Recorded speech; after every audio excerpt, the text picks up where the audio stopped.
She caught the billionaire CEO with her stepsister. 2 years later, he saw her with twins. Natalie Brooks stood frozen in the doorway of Grayson Cole's penthouse office, her world collapsing around her. There, on the sleek leather couch where they had once planned their future together, her husband of 3 years was entangled with her stepsister, Vanessa. Natalie! Grayson jerked away, his usually composed face contorting with shock. This isn't. How long? Natalie asked, her voice eerily calm despite the earthquake happening inside her. Vanessa at least had the grace to look uncomfortable, smoothing her skirt as she stepped away from Grayson. Nat, this isn't what you think. How long? Each word was carved from ice. 3 months, Grayson admitted, his face ashen. Natalie, please, we need to talk about this. 3 months. The entire time she had been worrying about their marriage, missing him, planning their anniversary surprise, he had been with her stepsister. The 2 people she trusted most in the world had been lying to her face, making her doubt her own perceptions. Without another word, Natalie turned and walked out, ignoring Grayson's calls, Vanessa's tearful explanations. In the elevator, in the taxi, in the apartment they had shared for 3 years, she moved with mechanical precision, packing essentials, withdrawing cash, arranging for a rental car. By nightfall, she was gone, driving west with no destination in mind except away. Away from the betrayal, away from the humiliation, away from the life she had believed in so completely. What she didn't know, couldn't know, as she crossed state lines in the dark, was that she wasn't leaving alone. The child she and Grayson had been trying for, the family they had planned to build, was already beginning. A new life, taking form inside her even as her marriage crumbled to dust. 2 years would pass before Grayson Cole discovered what he had truly lost that day. 2 years before he would stand face to face with Natalie again and see his son for the first time. 2 years before the real battle would begin. Have you ever discovered that the 2 people you trusted most in the world were betraying you behind your back? That gut-wrenching moment when everything you believed about your life suddenly reveals itself as a carefully constructed lie? If you've ever experienced that kind of betrayal, hit that like button right now. And if you believe that some actions have consequences that can never be undone, subscribe to Timeless Love Tales with Mr. Harrison for more stories that explore the complex terrain of love, betrayal, and redemption. I'm Mr. Harrison, and today I'm sharing the remarkable story of how one woman's discovery of her husband's infidelity led to a chain of events that would change multiple lives forever. It's a tale of betrayal and new beginnings, of secrets kept and truths revealed, and ultimately, of the price we pay for the choices we make. Natalie Brooks never intended to fall in love with Grayson Cole. When she first encountered the billionaire CEO at a charity gala in Manhattan, she had dismissed him as another entitled businessman. Handsome, certainly, with his sharp gray eyes and commanding presence, but not someone who would understand her world. At 26, Natalie was focused on building her career as an environmental scientist, passionate about conservation and suspicious of corporate power. Grayson Cole, with his vast real estate empire and reputation for ruthless business tactics, represented everything she distrusted. The ballroom of the Metropolitan Museum of Art glittered with wealth and privilege that evening. Crystal chandeliers cast a golden glow over New York's elite as they raised champagne flutes to ocean conservation, while wearing jewelry that cost more than most researchers' annual salaries. Natalie had only attended because her research team had received recognition from the foundation hosting the event. After an hour of stilted small talk and sidelong glances at her off-the-rack gown, she had escaped to a balcony overlooking the city lights, seeking a moment of solitude. "You haven't touched your champagne," a deep voice observed from behind her. Natalie turned to find Grayson Cole standing in the doorway, his tall frame silhouetted against the light from the ballroom. She recognized him immediately from the business magazines her stepfather read religiously. In person, he was even more imposing than his photograph suggested. "I'm not much of a drinker," she replied, not bothering to hide her disinterest. "Neither am I," he admitted, stepping onto the balcony. "These events are more about appearances than enjoyment." Something in his tone, a hint of weariness, perhaps, or unexpected honesty, made her look at him more closely. Then why attend? The foundation does good work, he said, nodding toward the ballroom. And occasionally, you meet someone interesting. His gaze held hers, direct and unabashed, and Natalie felt an unexpected flutter of awareness. Up close, Grayson Cole was more compelling than his magazine photos suggested. The strong line of his jaw softened by the slight curve of his mouth, the intensity in his eyes balanced by tiny laugh lines at the corners. I'm not interesting, she said firmly. Just a scientist who feels out of place in designer dresses and borrowed jewelry. That's precisely what makes you interesting, Ms. Brooks. He smiled then, transforming his serious face into something almost boyish. Everyone else here is playing a role they've rehearsed 1,000 times. You're refreshingly authentic. How do you know my name? I make it my business to know who's receiving recognition at events I sponsor. Your work on coastal ecosystem restoration is impressive. Despite her reservations, Natalie found herself drawn into conversation with him. Grayson proved surprisingly knowledgeable about environmental issues, asking thoughtful questions about her research that went beyond polite small talk. As the evening progressed, they moved from environmental science to literature, from childhood memories to future aspirations, the initial awkwardness melting away into genuine connection. May I call you? He asked as the gala wound down, his card extended between long fingers. Perhaps we could continue this conversation over dinner. Natalie hesitated, all her instincts warning against entanglement with someone from his world. But curiosity won out over caution.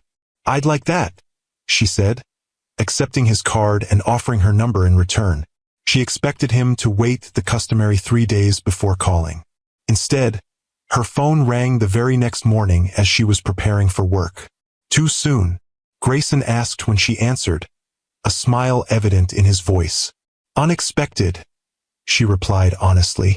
I found that when something interests me, there's little point in artificial delay. Are you free tomorrow evening? Their first date was at a small, family-owned Italian restaurant in the village, not the Michelin-starred establishment she had anticipated. Grayson arrived in a simple button-down shirt rather than a suit, having clearly made an effort to create an environment where she might feel comfortable. It was the first of many surprises he would offer. Their courtship unfolded with an intensity that both thrilled and alarmed her. Grayson pursued her with the same focused determination that had built Cole Industries, sending thoughtful gifts related to their conversations, arranging dates that showed he was paying attention to her interests, calling exactly when he said he would. For a man whose schedule was planned months in advance, the time he made for her felt significant. You're different with him, observed Vanessa, Natalie's stepsister, over brunch 6 weeks after the gala. Vanessa was everything Natalie was not. Blonde, polished, socially adept, with the easy confidence of someone who had always belonged in privileged circles. Their parents' marriage when Natalie was 12 had brought this glamorous older stepsister into her life, a relationship that had evolved from initial wariness to genuine affection. Natalie stirred her coffee, considering this. He challenges me, makes me think about things differently. And the fact that he's gorgeous and worth billions doesn't hurt, Vanessa teased, her perfect eyebrows arching suggestively. That's actually the complicated part, Natalie admitted. His world is so different from mine. Sometimes I feel like we're speaking different languages. Vanessa reached across the table, squeezing her hand. Maybe that's good. You've always played it safe, Nat. Maybe it's time to step outside your comfort zone. The irony of that encouragement would haunt Natalie later. At the time, though, it reinforced her growing conviction that perhaps the attraction between her and Grayson wasn't just chemistry or novelty, but something worth exploring despite their differences. 3 months into their relationship, Grayson invited her to accompany him to Tokyo for a business trip. I'll be in meetings most days, he warned, but the evenings would be ours. And there's a marine conservation center I thought you might want to visit while I'm working. The thoughtfulness of the suggestion, finding a way to incorporate her interests into his business trip, tipped the scales. In Tokyo, their relationship deepened beyond the careful boundaries Natalie had maintained. Away from New York, away from their respective worlds, they found a connection that transcended their differences. Their hotel suite overlooked the glittering Tokyo skyline, the city a tapestry of lights stretching to the horizon. On their third night, after a dinner of exquisite sushi and sake, they stood on the balcony watching the neon-lit streets below. "I've never felt this way about anyone," Grayson confessed, his arms encircling her from behind. "You make me want to be better, Natalie, to build something meaningful, not just profitable." "I'm not trying to change you," she said, leaning into his embrace. "I know. That's precisely why you do." He turned her to face him, his expression more vulnerable than she had ever seen it. "I love you. I think I have since that first night on the balcony." The words hung between them, weighted with significance. Natalie had been careful with her heart, had built walls around it after watching her mother's devastating heartbreak when her father left. But in that moment, looking into Grayson's eyes, she made a choice. "I love you too," she whispered, and felt something shift inside her. A door opening to possibilities she had never allowed herself to imagine. They were married 6 months later in an intimate ceremony on Grayson's private island. Only close family and friends attended, including Vanessa, who served as Natalie's maid of honor, stunning in a pale blue gown that complemented her blonde beauty. The morning of the wedding, as they prepared in the master suite of the island's main house, Vanessa helped adjust Natalie's veil, her fingers deft and gentle. "You look radiant," she said, meeting Natalie's eyes in the mirror. "Grayson won't know what hit him. I still can't believe this is happening," Natalie admitted, a flutter of nerves and excitement in her stomach. "A year ago, I would have said a man like him was the last person I'd end up with. That's the beauty of life." Vanessa smiled, her blue eyes warm with affection. "It surprises you when you least expect it."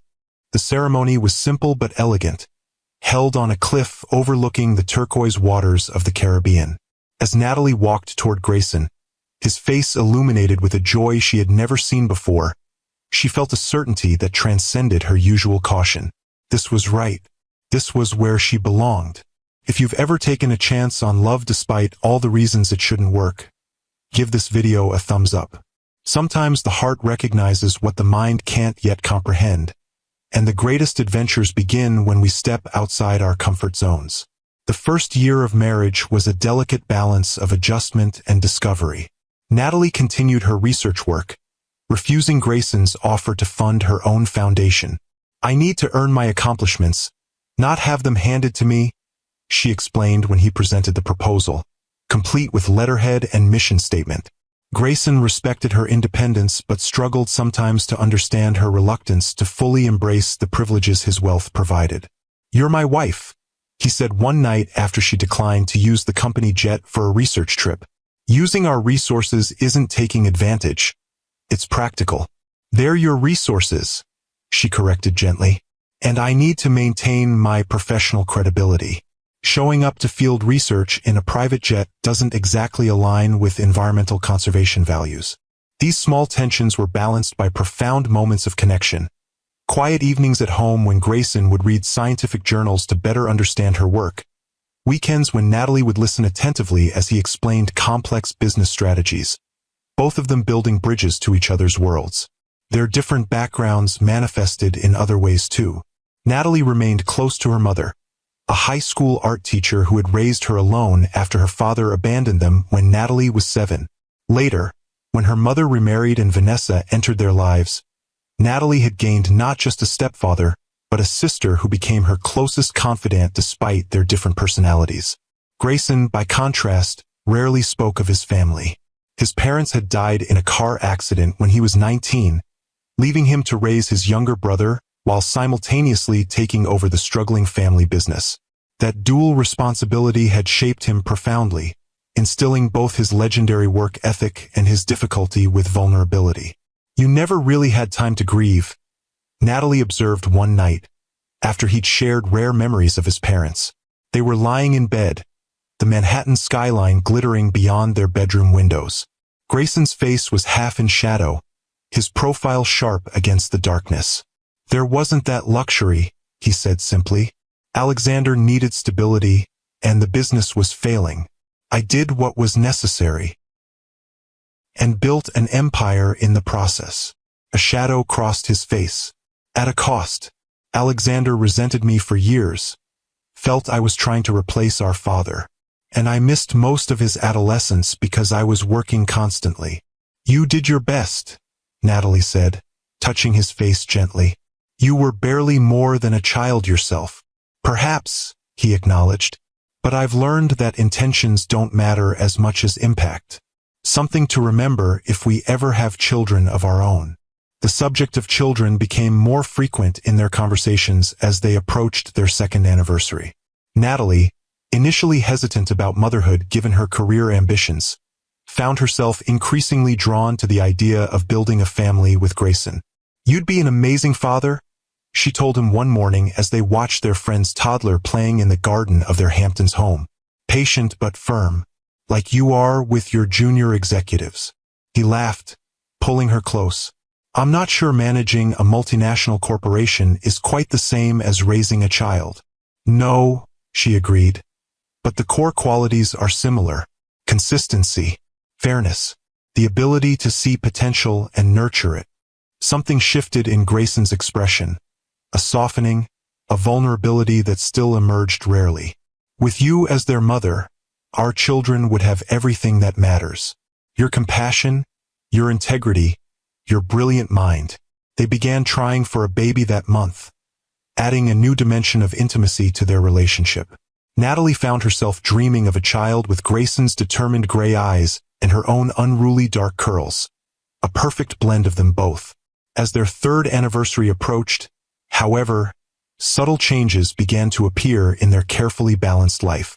Grayson was working longer hours, preoccupied with a major expansion into Asian markets. Natalie was deep in a crucial phase of her research, often returning home late from the lab. They were like ships passing in the night, connected by brief conversations and hasty kisses. The penthouse that had once felt like a sanctuary began to feel like a way station, a place where they both briefly paused before returning to their separate worlds. Natalie noticed the shift but told herself it was temporary, a natural ebb in the rhythm of any marriage. Still, she couldn't ignore the growing distance between them, the way Grayson seemed to look through her rather than at her when she spoke. I hardly see you anymore, she said one evening, when Grayson canceled their dinner plans for the third time that month. They stood in their expansive kitchen, the meal she had prepared growing cold on the counter between them. It's temporary, he assured her, already scrolling through emails on his phone. Once this deal closes, things will calm down. You said that last month, Natalie pointed out, trying to keep the hurt from her voice. And the month before. Grayson looked up then, seeming to truly see her for the first time in weeks. He set his phone down and crossed to her, taking her hands in his. You're right. I've been neglecting us. Let me make it up to you this weekend. No phones, no work, just us. But Saturday morning brought an emergency at the office, and by Sunday, they were back to their disconnected routine. If anything, Grayson became more distant, more absorbed in work. When he was home, he was often distracted, checking his phone constantly, disappearing into his office for urgent calls.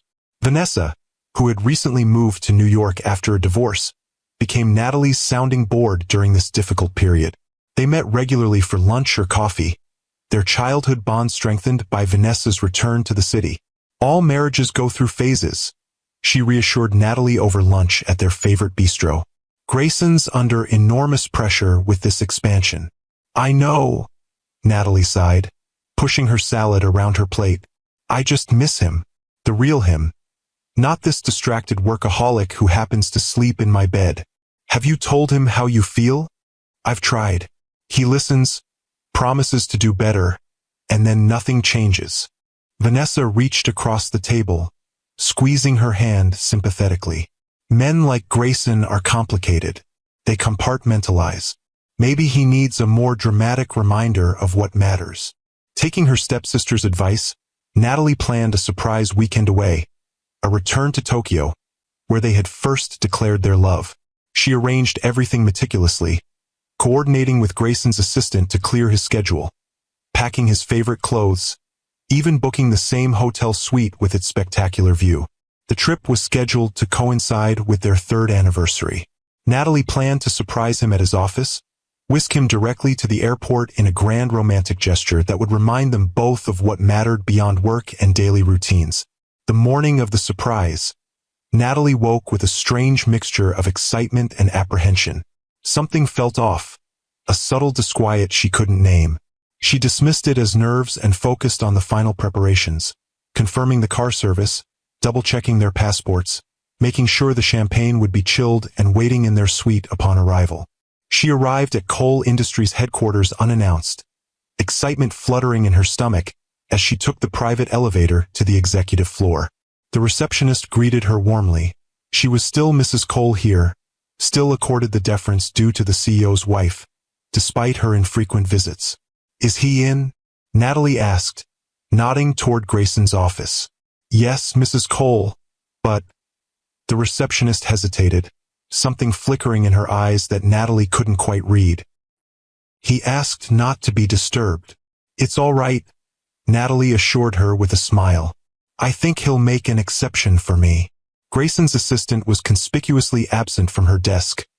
Part of the plan, Natalie assumed, to ensure the surprise wasn't spoiled. The hallway to his office was quiet, the thick carpet muffling her footsteps as she approached the heavy oak door. The door to his private office was slightly ajar. Natalie pushed it open quietly, a smile already forming on her lips. And then she saw them, Grayson and Vanessa, locked in an embrace that left no room for innocent interpretation. Her husband and her stepsister, betraying her in the most fundamental way possible. Vanessa's blonde hair spilled across Grayson's desk, his hands tangled in it as he kissed her with a passion Natalie hadn't seen from him in months. For one endless moment, Natalie stood frozen, her mind refusing to process what her eyes were seeing. Then Grayson looked up, his expression shifting from passion to shock in an instant. "Natalie!" He jerked away from Vanessa, but it was too late. The damage was done, the trust shattered irreparably. The confrontation that followed was brief but devastating. No dramatic screaming, no throwing of objects. Just the cold, precise questioning of a scientist gathering data on the destruction of something once thought indestructible. "How long?" Natalie had asked, her voice eerily calm despite the earthquake happening inside her. Vanessa at least had the grace to look uncomfortable, smoothing her skirt as she stepped away from Grayson. "Nat, this isn't what you think." "How long?" Each word was carved from ice. 3 months, Grayson admitted, his face ashen. "Natalie, please, we need to talk about this." 3 months. The entire time she had been worrying about their marriage, missing him, planning their anniversary surprise, he had been with her stepsister. The two people she trusted most in the world had been lying to her face, making her doubt her own perceptions. Without another word, Natalie turned and walked out, ignoring Grayson's calls, Vanessa's tearful explanations. In the elevator, in the taxi, in the apartment they had shared for 3 years, she moved with mechanical precision, packing essentials, withdrawing cash, arranging for a rental car. By nightfall, she was gone, driving west with no destination in mind except away. Away from the betrayal, away from the humiliation, away from the life she had believed in so completely. If you've ever had to walk away from something you thought would last forever, hit that like button.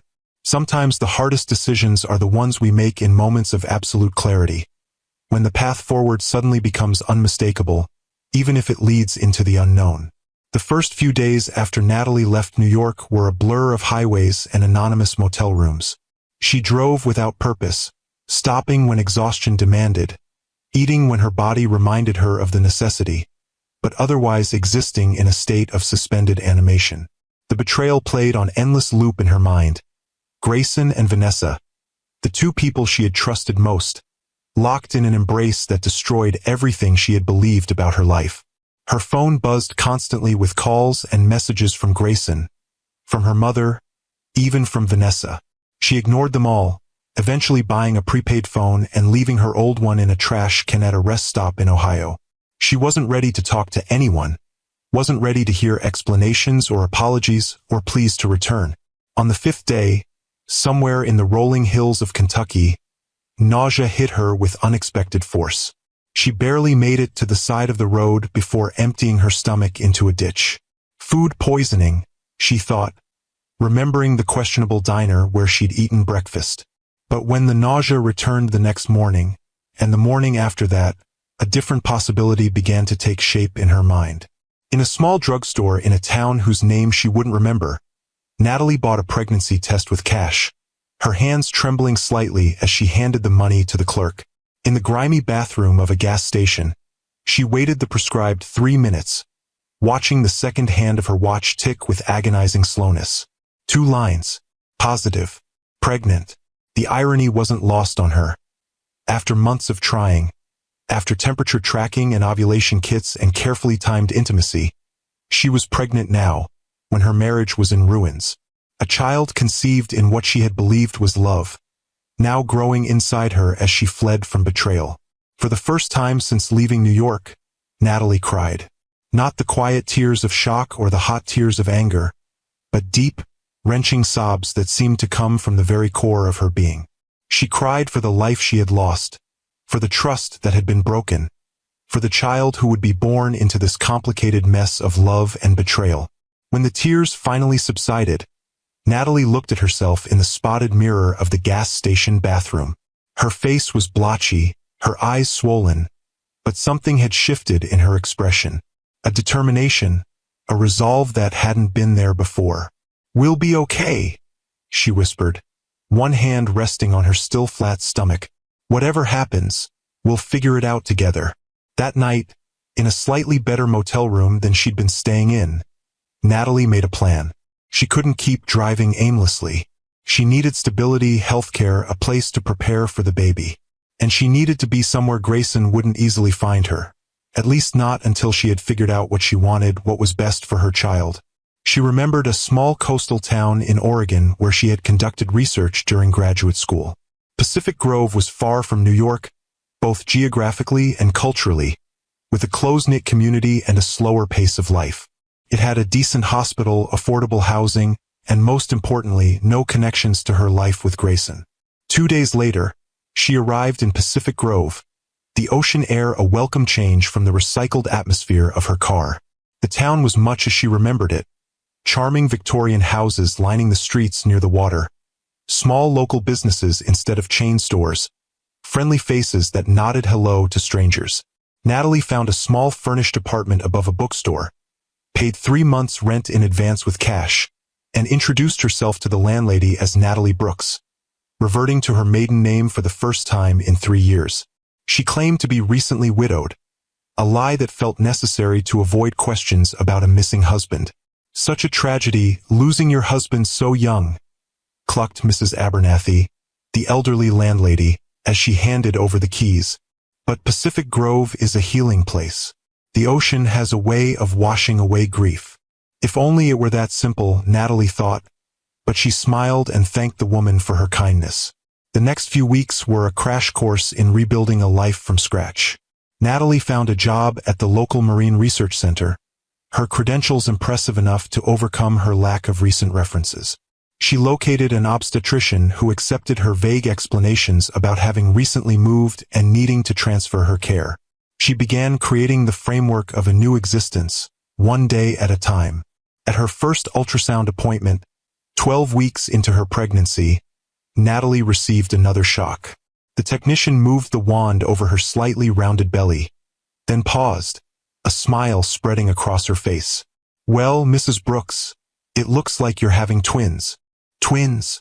Natalie echoed, her voice faint with surprise. "Yes, see here?" The technician pointed to the screen. 2 separate amniotic sacs, 2 babies. "Fraternal twins, most likely." Twins. 2 babies. Twice the responsibility, twice the joy, twice the connection to Grayson. Natalie felt a momentary panic, wondering if she could possibly manage 2 infants on her own. But as she watched the tiny forms on the screen, saw the flickering heartbeats of her children, determination replaced fear. "They're perfect," she whispered, tears filling her eyes. As her pregnancy progressed, Natalie settled into life in Pacific Grove. She made a few cautious friendships, particularly with Elena, a single mother who lived in the apartment next door. She prepared for the twins' arrival with methodical care, scouring thrift stores for baby equipment, reading everything she could find about twin pregnancies and newborn care. She thought often of Grayson during those months, wondering if he was looking for her, if he regretted his betrayal, if he would want to know about the babies. Sometimes, in the quiet darkness of night, she would allow herself to remember the good parts of their marriage. His laugh, the way he would read scientific journals to understand her work, the tenderness in his eyes when they had talked about having children. But then the image of him with Vanessa would intrude, and the wound would feel fresh again. How could she ever trust him after that? How could she expose her children to a father who had so easily betrayed their mother? To a world where wealth and power seemed to excuse any behavior. No, she decided. It was better this way. A clean break, a fresh start. Her children would know love and stability, even if they didn't have the material advantages Grayson's wealth could provide. The twins were born on a stormy April morning, arriving 6 weeks early but healthy despite their prematurity. Davis came first, announcing his arrival with a lusty cry that belied his small size. Daniel followed 7 minutes later, quieter but equally determined. "They're fighters," the nurse assured Natalie as the boys were whisked away to the NICU. Small but mighty. Looking at her sons through the incubator walls, Natalie was struck by how much they resembled Grayson. The same determined set to their tiny jaws, the same intensity in their unfocused gaze. Davis had a small birthmark on his left shoulder, the only obvious physical difference between the identical twins. "Your husband must be so proud," another nurse commented as Natalie sat between the incubators, one hand reaching into each to touch her sons. "He's not in the picture," Natalie replied, the lie coming easier with practice. "I'm sorry," the nurse said, embarrassment coloring her tone. "I shouldn't have assumed." "It's all right," Natalie assured her. "We're going to be fine, the three of us." And somehow, against considerable odds, they were. The twins came home after 3 weeks in the NICU, tiny but thriving. Natalie established a routine of feeding, changing, sleeping when possible, and working from home to maintain her job at the research center. Elena proved an invaluable friend, offering advice from her own experience as a single mother, and occasionally watching the twins so Natalie could shower or run essential errands. The first year passed in a blur of milestones. First smiles, first teeth, first words, first steps. Davis was always slightly ahead, the more adventurous of the two, while Daniel observed carefully before attempting new skills.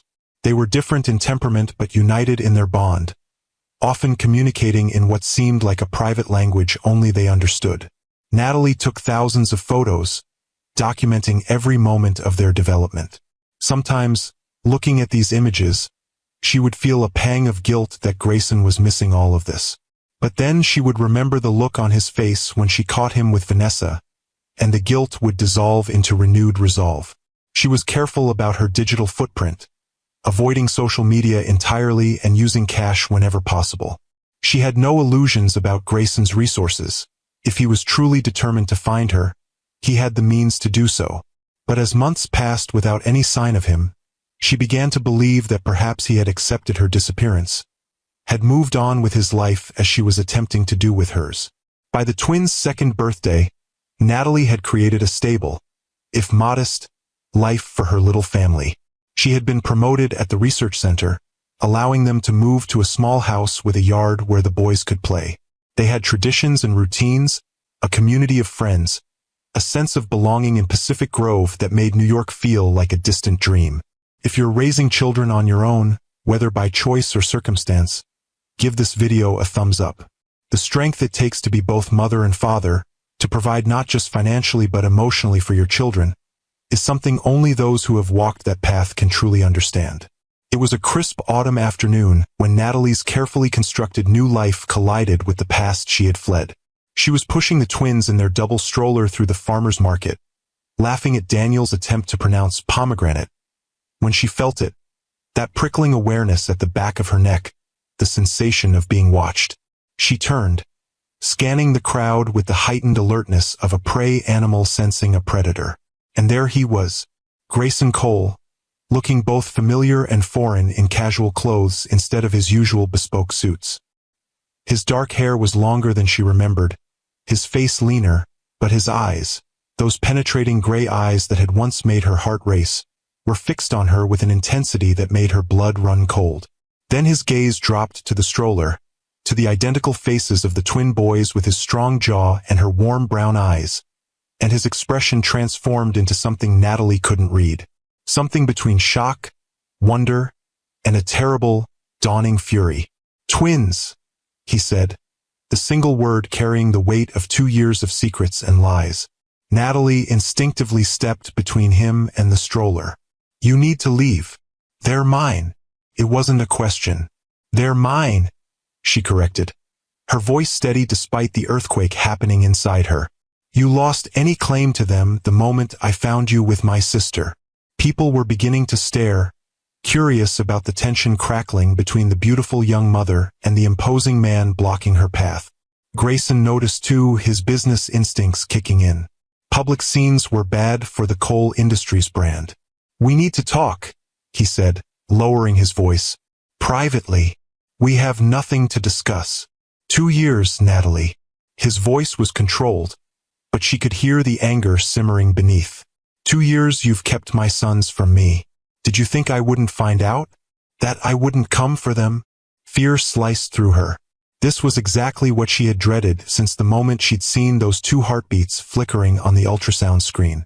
Grayson Cole had built a business empire through ruthless determination and limitless resources. If he wanted something, he got it. And now he wanted his sons. "How did you find me?" she asked, buying time as she calculated escape routes. A muscle twitched in his jaw. "Does it matter? I'm here now." "Mommy." Davis's small voice broke the standoff. "Who's that man?" Grayson's eyes widened at being addressed as a stranger by his own child. Something flashed across his face. Pain, perhaps, or regret, before the mask of control slipped back into place. "An old friend of Mommy's," Natalie answered quickly, forcing a smile. "And we're done talking now. Say goodbye, boys." "Goodbye." The twins chorused obediently, waving small hands. Grayson didn't move from her path. "This isn't over, Natalie. Not by a long shot." "It was over the moment I walked into that office," she replied, her voice low enough that only he could hear. "Now get out of my way before I start screaming and create exactly the kind of scene Cole Industries PR team would hate to manage." For a moment she thought he might refuse. Then, with deliberate slowness, he stepped aside. "I'll be in touch. Soon." Natalie pushed the stroller past him, her heart hammering against her ribs, her legs threatening to give way beneath her. She didn't look back, didn't slow down until she had reached their small house 6 blocks away. Only then, with the door locked and the twins distracted by their favorite cartoon, did she allow herself to fall apart. Because she knew Grayson Cole, knew his determination and his resources. And she knew, with bone-deep certainty, that the battle for her children had just begun. If you believe that some mistakes can never be truly undone, that some betrayals cut too deep for forgiveness, hit that like button. And if you're wondering what happens when an unstoppable force meets an immovable object, when a billionaire's determination collides with a mother's fierce protection, subscribe to Timeless Love Tales with Mr. Harrison. The legal documents arrived 3 days later, delivered by a courier who looked uncomfortable handing over the thick envelope. Inside was a petition for paternity testing and shared custody, along with a personal note in Grayson's precise handwriting. "I've given you time to consider our situation rationally. My lawyer will contact yours to arrange the paternity test, though we both know what it will show. I have no desire to separate the boys from their mother, but make no mistake, I will be part of my sons' lives. The choice of how difficult this process becomes is entirely yours." Gee. Natalie read the note twice, her hands trembling with a mixture of fear and rage. The audacity of it, the cool presumption that she would simply acquiesce to his demands after what he had done. As if her disappearance had been an emotional overreaction rather than a desperate act of self-preservation. She called the only lawyer she knew in town, a woman who had helped with her name change and relocation when she first arrived in Pacific Grove. The news wasn't good. He's got the best family law team in the country, Miranda explained gently over coffee at her small office. And frankly, the courts don't look kindly on mothers who conceal children from their fathers, regardless of the circumstances that led to the separation. He cheated on me with my sister, Natalie said flatly, which makes him a terrible husband, but not necessarily an unfit father in the eyes of the law, especially given his resources and stability. So I just hand over my children to him? After everything? Miranda sighed. No, but you need to be strategic here. Fighting him outright could backfire spectacularly. He's not asking for full custody yet. He's asking for paternity confirmation and shared custody. That suggests he's willing to negotiate. Or it's just the opening move in a longer game, Natalie countered, remembering how Grayson approached business deals. Start with a reasonable request, then gradually increase demands until he had everything he wanted. That's possible, Miranda admitted. But running again isn't an option. He's found you once. He'll find you again. And next time, the courts will be even less sympathetic. After leaving the lawyer's office, Natalie walked to the beach, needing the calming presence of the ocean to clear her thoughts. The twins were with Elena for the afternoon, giving her rare solitude to process this new threat to their life. She sat on a driftwood log, watching the waves crash against the shore with relentless rhythm. How had Grayson found them? She had been so careful, using cash, avoiding social media, changing her name. Yet somehow, he had tracked them to this small coastal town thousands of miles from New York. And now he wanted his sons. The sons he hadn't known existed until 3 days ago. The sons who had never heard his name, never seen his face, never felt his embrace. What right did he have to suddenly appear and demand a place in their lives? But even as she asked the question, Natalie knew the answer. Biologically, legally, Grayson had rights as their father. Rights that no court would completely deny, regardless of his betrayal of their mother. The realization settled over her like a heavy blanket. She couldn't run again. She couldn't keep the twins from Grayson indefinitely. The only question was how to navigate this new reality in a way that protected her sons from the fallout of adult mistakes. That evening, after the twins were asleep, Natalie sat at her small kitchen table, watching them on the baby monitor. They slept as they always did. Davis sprawled across his bed like a starfish, Daniel curled on his side, one hand reaching toward his brother even in sleep. They were innocent in all of this, unaware of the complex emotions and history swirling around them. What would be best for them? To continue in their peaceful, stable life with just their mother? Or to know their father, to have access to his world of privilege and opportunity, despite the complications it would bring?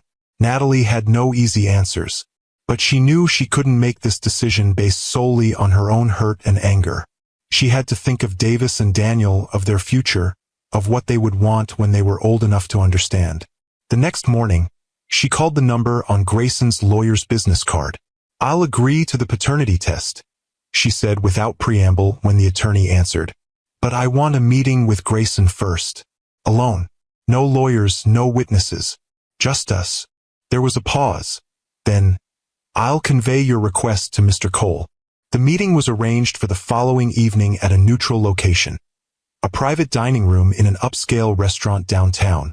Natalie arranged for Elena to watch the twins, dressed in the most professional outfit she owned, a far cry from the designer clothes of her previous life, and arrived exactly on time. Grayson was already there, standing by the window overlooking the harbor. He turned when she entered, his expression carefully neutral, though his eyes moved over her with an intensity that made her skin prickle. "You look well," he said after a moment. "Let's skip the pleasantries," Natalie replied, remaining near the door. "I'm here to discuss our sons, nothing else." A flash of something, irritation, respect, crossed his face before he nodded. "Fair enough. Please sit." She took a seat at the far end of the table, maintaining as much distance as possible. "I've agreed to the paternity test, though we both know it's a formality. What I want to know is what happens next. What exactly are you expecting here?" Grayson sat across from her, his posture relaxed but his eyes alert. I want to know my sons, Natalie. I want to be their father, not just in name but in reality. I've missed 2 years of their lives already. I don't intend to miss any more. And Vanessa? What role do you envision for my sister in their lives? His expression hardened. Vanessa and I are not together, if that's what you're asking. We never were. Natalie laughed. A short, bitter sound. So what I walked in on was… What? A momentary lapse in judgment. It was a mistake, he said flatly. One I've regretted every day since. But this isn't about us, or what happened between us. It's about Davis and Daniel. The sound of their names on his lips sent a chill through her. You don't even know them. Because you didn't give me the chance? He countered, a hint of anger breaking through his controlled facade. You disappeared, Natalie. No note, no calls, nothing. I had no idea where you were, if you were safe. And all that time you were pregnant with my children. Children I had a right to know about. You forfeited that right when I found you with Vanessa. Did I? His voice was dangerously quiet now. Did one terrible mistake erase every legal and moral right I have to my own children? Because the courts won't see it that way, Natalie. And I think you know that. She did know it, and the knowledge sat like lead in her stomach. In the eyes of the law, Grayson's infidelity was irrelevant to his parental rights. His wealth, his stability, his army of lawyers. All of it gave him an advantage she couldn't hope to match. What do you want from me? She asked finally, hating the defeat in her voice. I want us to find a way forward, he said, his tone softening slightly. A way that allows both of us to be parents to our sons without putting them in the middle of a bitter legal battle. They deserve better than that. And if I refuse? If I fight you on this? Grayson's expression didn't change, but something in his eyes did. A flicker of the ruthless businessman who had built coal industries from the ground up. Then I'll use every resource at my disposal to secure my rights as their father. I don't want to do that, Natalie. But I will if I have to. The threat hung between them, unspoken but clear. He could outspend her, outlast her, wear her down through legal proceedings until she had nothing left. No money, no energy, perhaps not even her children. I need time, she said finally. Time to process this, to figure out how to explain it to the boys. They don't know you. They've never asked about their father because they're too young to understand what they're missing. You can't just walk into their lives and expect them to accept you overnight. Grayson studied her for a long moment, then nodded. A week. I'll give you a week to prepare them. Then I want to meet my sons, Natalie. Not as a stranger, but as their father. It wasn't enough time. How could any amount of time be enough to prepare 2-year-olds for such a monumental change? But it was all she was going to get, and they both knew it. 1 week, she agreed, rising from her chair. And Grayson, if you hurt them, if you use them as pawns in some game between us, I will never forgive you. And neither will they, once they're old enough to understand. His expression softened, showing a glimpse of the man she had once loved. I would never hurt them, Natalie. Whatever you think of me now, you have to believe that. She wanted to believe him. Part of her, the part that remembered how tenderly he had once held her, how passionately he had once spoken of wanting a family. Wanted to believe that he could be the father her sons deserved. But the other part, the part that had walked in on his betrayal, that had spent 2 years building a life without him, remained wary. We'll see, was all she said before walking out the door. The week passed in a blur of anxiety and preparation. How do you explain to 2-year-olds that the father they've never known is suddenly entering their lives? Natalie consulted child psychologists, read parenting books, and ultimately decided on a simple, age-appropriate approach. Remember how we read stories about families? She asked the twins as they sat on her lap for their bedtime story the night before Grayson was scheduled to visit. Some families have a mommy and a daddy who live together, and some have a mommy and daddy who live in different houses. Like Leo, Davis said, referring to a friend from their playgroup whose parents were divorced. That's right, like Leo, Natalie confirmed, her heart aching at how quickly they grasped the concept. Well, you have a daddy too. He's been away for a long time, but he wants to meet you now. Where was he? Daniel asked, his small brow furrowed in confusion. Natalie had prepared for this question, had rehearsed an answer that wouldn't demonize Grayson but wouldn't lie either. He was working far away, but now he's back, and he wants to know you both. Will he bring presents? Davis asked, practical as always. Despite her anxiety, Natalie smiled. I don't know, sweetheart. Maybe. But the important thing is that he wants to spend time with you, to get to know you. Does he like dinosaurs?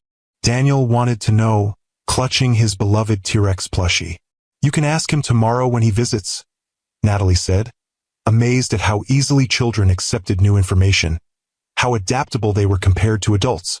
That night, after the twins were asleep, she sat alone in her small living room, trying to prepare herself for Grayson's visit. She had insisted it take place at her house rather than his hotel or some public place. This was the twins' home, their safe space. If they were going to meet their father for the first time, it should be on familiar ground. When the doorbell rang precisely at the agreed-upon time the next morning, Natalie took a deep breath, checked that the twins were happily playing in the living room, and opened the door. Grayson stood there, looking uncharacteristically uncertain. In his hands was a large gift bag. I brought some things for them, he said, his voice slightly rough. Nothing extravagant.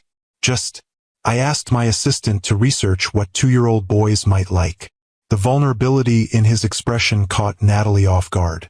This was not the confident, controlling CEO she had expected, but a nervous father about to meet his children for the first time.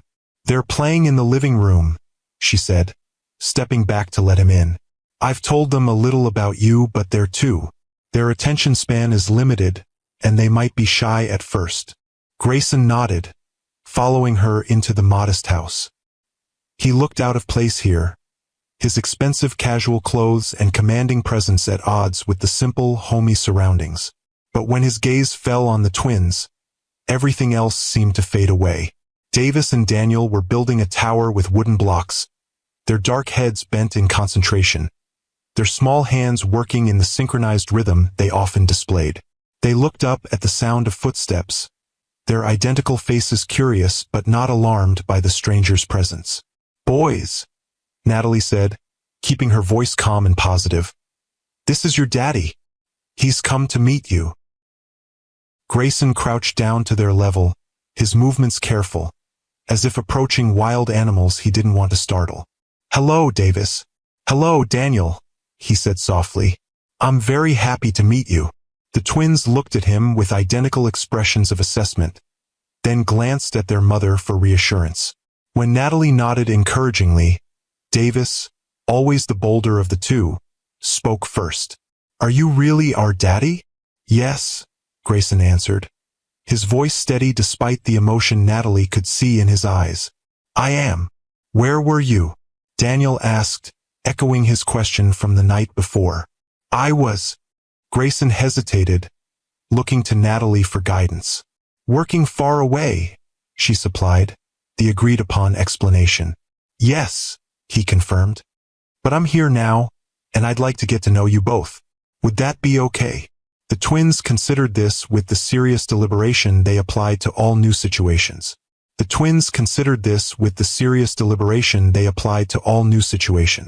Then Davis pointed to the gift bag Grayson still held. What's in there? A smile broke across Grayson's face, relief evident in the relaxing of his shoulders. Some things I thought you might like. Would you like to see? Both boys nodded eagerly, their natural curiosity overcoming any lingering wariness. Grayson set the bag down between them and watched as they explored its contents. 2 identical stuffed dinosaurs, some picture books, and a set of wooden cars. Dinosaurs! Daniel exclaimed, clutching the plush T-Rex to his chest. How did you know? A lucky guess, Grayson said, his eyes meeting Natalie's briefly over the boys' heads. What followed was an hour of cautious interaction, the twins gradually warming to this new person in their lives, showing him their toys, their drawings, their small world. Grayson followed their lead with a patience Natalie had rarely seen from him, answering their endless questions, admiring their block constructions, reading when they brought him books, watching him with their sons, Natalie felt a confusing mixture of emotions. There was the expected anger and resentment, still raw despite the passage of time. But there was also an unexpected pang of something like regret.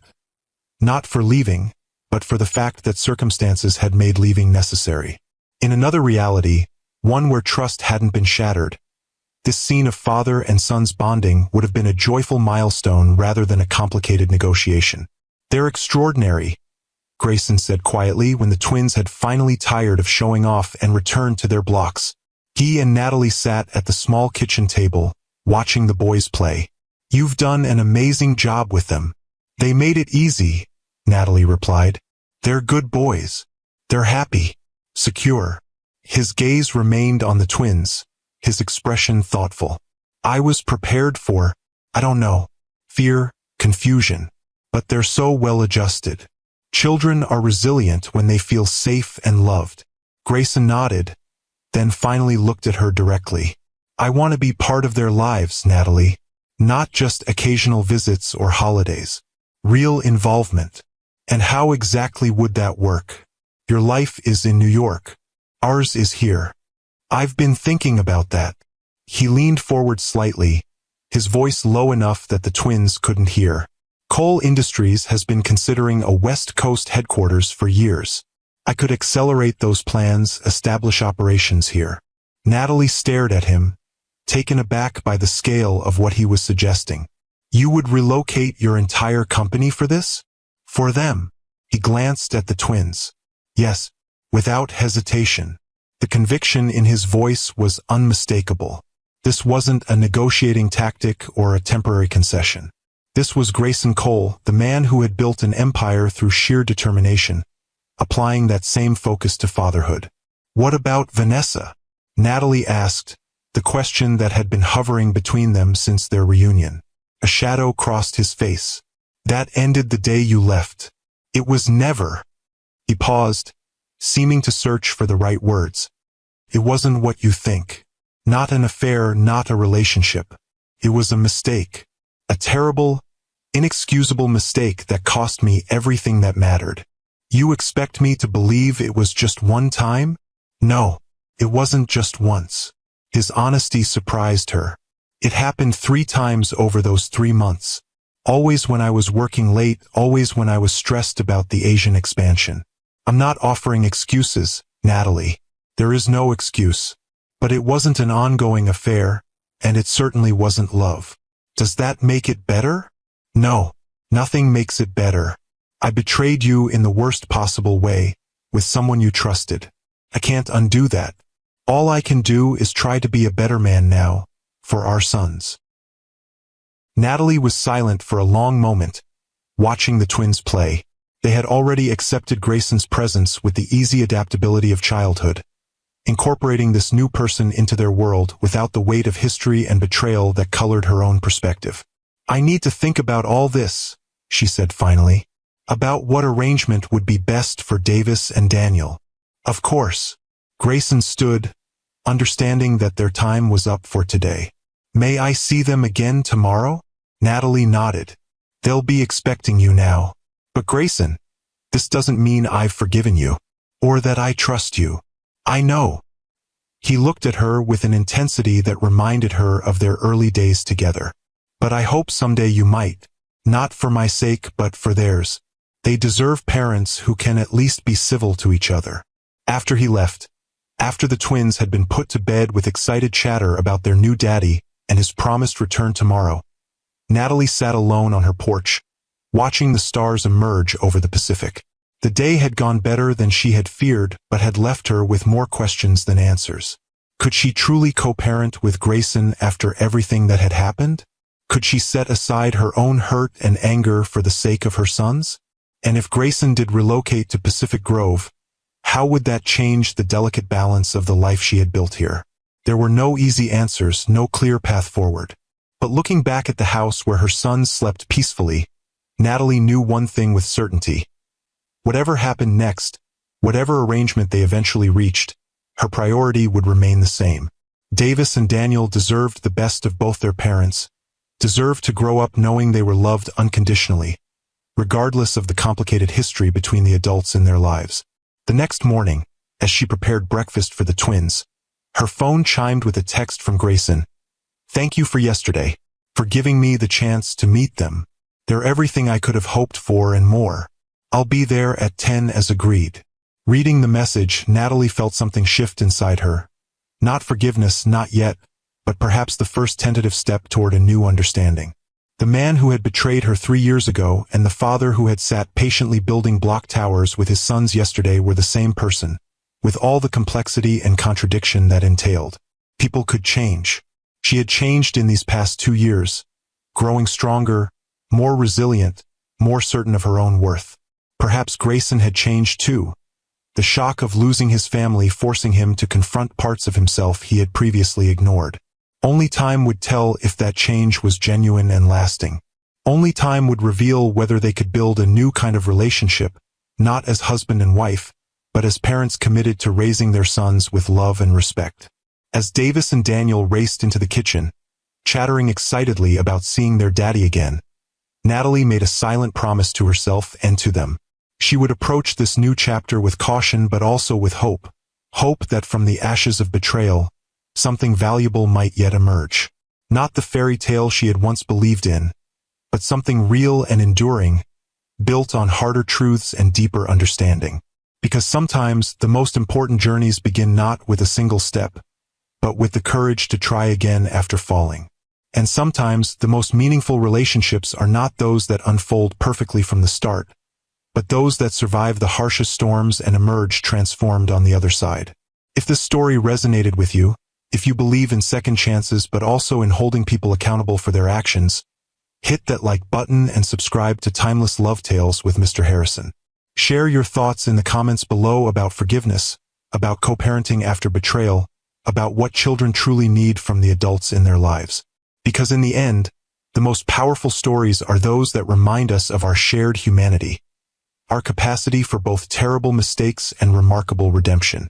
Remember, love isn't always a straight path. Sometimes it takes unexpected detours, painful lessons, and hard-won wisdom before we truly understand what matters most. And sometimes, the family we build isn't the one we initially imagined, but one that's stronger for having weathered life's most challenging storms. Until next time, this is Mr. Harrison, reminding you that every love story, even the most complicated ones, has something valuable to teach us about ourselves and the intricate, resilient nature of the human heart.